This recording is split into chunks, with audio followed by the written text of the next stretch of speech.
나무아미타불, 나무아미타불, 나무아미타불. 반갑습니다. 오늘의 제목은 과거의 악업을 참회하여 선업을 쌓아가야 한다 하는 제목입니다. 과거의 잘못된 악업을 참회하고 선업을 쌓아가야 한다 하는 그런 제목입니다. 옛날 인도의 월시구왕이라는 왕이 있었습니다. 이 월시구왕은 당시 마명보살과 함께 도반이기도 하셨는데, 이 월시구왕님은 당시 전쟁을 많이 하여 수많은 이웃나라의 사람들을 무려 3억 명 이상 살생하게 죽이게 되었다 하는 겁니다. 그러므로 이 월시구왕은 부처님 법으로 볼 때는 수많은 생명을 앗은 그런 갑으로 다음 생에는 정말 지옥에 떨어지는 그런 갑오가 보장되었다 해도 과언이 아닐 것입니다. 그리하여 이 월시구왕은 뒤늦게 전쟁을 하여 수많은 사람을 죽이고 나라는 많이 영토는 넓혔지만 자신에게 다가올 갑오가 두려운 나머지 지금부터 더더욱 스님들을 청해 법문을 듣고 스님들께 불보살님께 삼보에 공양 올리고 법회를 여는 등 선행을 쌓아가고 있었습니다. 그러자 그 월시국의 신하들은, 대신들은 모두들 서로 모여 수군거리면서 그동안 수많은 사람들을 그렇게 많이 죽였는데 이제 와서 법회를 열고 삼보에 공양하고 대중들에게 선행을 한다 하더라도 그 갑오를 어찌 면할 수 있을 것인가 하고 수군대는 그런 소리를 알게 되었습니다.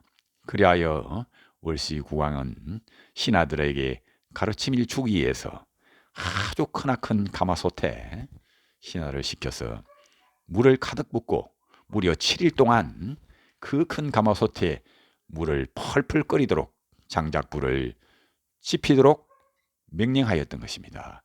그러자 7일이 지난 다음 그 펄펄 끓는 물에 당신이 끼고 있던 손가락의 반지를 빼어서 그 깊은 가마솥 펄펄 끓는 물 그 가마솥 가운데 반지를 던져넣고서는 신하들에게 다른 도구를 사용하지 아니하고 손으로 직접 저 가마솥에 들어가서 자신의 반지를 꺼내오라고 명령하는 것입니다.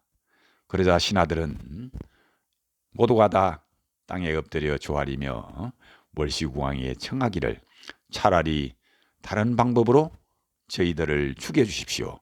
어찌하여 저 펄펄 끓는 물에 맨손으로 임금님의 반지를 꺼내오라 하십니까? 그와 같이 엎드려 울면서 임금님께 청하는 것입니다. 그러자 마침내 월시구왕님은 신하들에게 깨우침을 주기 위해서 그리하여 여러분들이 다치지 아니하고 저 내 반지를 꺼내오려면 어떻게 하면 되겠느냐라고 질문하는 것입니다. 그러자 신하들이 임금님께 대답하기를 가마솥에 장작불을 끄고 찬물을 갖다 퍼부으면 물이 식어 반지를 손으로 꺼내올 수 있습니다라고 답을 하는 것입니다. 그러자 이윽고 임금님께서 신하들에게 말씀하시기를 그래 보아라. 내가 예전에 전쟁으로 인해 수많은 사람을 죽인 것은 바로 저 가마솥에 펄펄 끓는 물과 같고 오늘 내가 스님들을 청하고 법문을 청하고 삼보에 공양하고 많은 대중에게 선행을 베푸는 것은 바로 가마솥에 장작불을 끄고 찬물을 끼얹는 것과 같은 것이니라라고 가르침을 주었다는 것입니다. 이 같은 월시구왕의 가르침처럼 비록 과거에 나쁜 마음으로 악업을 많이 지었다 하더라도 현재 선행으로 선업으로 과거의 일을 깊이 참회하고 선업을 쌓아간다면 과거의 악업은 점차 그 현재의 복업으로 덮어 소멸하고 앞으로의 삶도 나아진다 하는 그런 가르침을 주고 있습니다.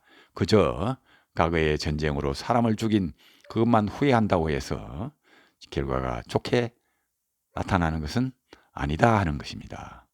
그러므로 우리들도 과거의 일은 이미 지나간 일이고 어찌 돌이킬 수 없는 일이긴 하지만 현재 지금 이 순간부터라도 몸으로 입으로 생각으로 복이 되고 덕이 되고 과거의 잘못을 깊이 참여하고 선업을 쌓아가도록 노력해야 한다는 그런 가르침입니다.